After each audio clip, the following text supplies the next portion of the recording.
ఈ వీడియో వీక్షిస్తున్నటువంటి ప్రియులైన దేవుని పిల్లలందరికీ ప్రభు అయిన క్రీస్తు పేరిట నా హృదయపూర్వక నిండు వందనములు. నేను మీ అన్నయ్య విజయ్ ప్రసాద్ రెడ్డి. మన ఆప్తులు, ఆత్మీయులు, సోదరులు, పరదేశకు చేరుకున్నటువంటి దేవుని కుమారులు జాన్సన్ విక్టర్ గారి రచన స్వరకల్పనలో కొన్ని పాటలు ఆయన ఈ లోకాన్ని విడిచిపెట్టి వెళ్ళటానికి ముందే వ్రాసి ఉంచటం, పని ఆగకుండా, పరిచర్య ఆగకుండా ముందుగా సమస్తాన్ని సిద్ధపరుచుకుని వెళ్ళాడు అంటే ఆయన ముందు చూపుకు నేను నా జోహార్లు చెల్లించకుండా ఉండలేకపోతున్నాను. Hats off to Johnson Victor గారు. ఆయన రచన స్వరకల్పనలో తయారు కాబోతున్నటువంటి ఈ పాటల ఆల్బమ్ ఏదైతే ఉందో ఇది దేశవ్యాప్తంగా 6 ప్రధానమైన భాషల్లో విడుదల కాబోతుంది. ఈ 6 ప్రధానమైన భాషల్లో కూడా సత్యవాక్యం పాటల రూపంలో వెళ్ళబోతుంది అని చెబుతున్నందుకు నేను చాలా సంతోషపడుతున్నాను. ఈ వీడియో ద్వారా ఈ విషయాన్ని మీ ముందుకు తీసుకొస్తున్నందుకు కూడా నేను చాలా సంతోషపడుతున్నాను. జాన్సన్ గారు వారు నేర్చుకున్నటువంటి సత్యవాక్యాన్ని, ముఖ్యంగా జయశాలి గారు ఏదైతే నేర్పించారో ఆ సత్యవాక్యానికి కట్టుబడి, లోబడి ఈ విధంగా ప్రజల మధ్యలోకి దేవుని మాటల్ని తీసుకుని వెళ్ళటానికి ఆయన వంతు, ఆయన భూమి మీద లేకపోయినా పనిచేస్తున్నాడు. చూడండి, చాలా గొప్ప విషయం ఇది. ఈ పాటలు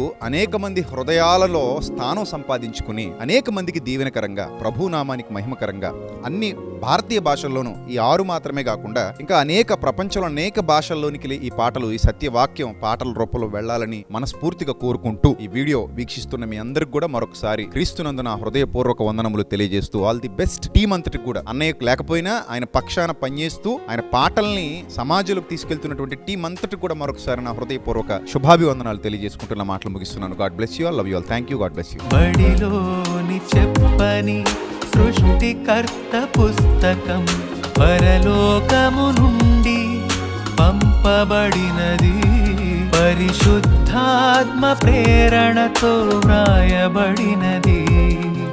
కథ కాదిది, నిజమే ఇది, ఆ దేవుడే రాసినది.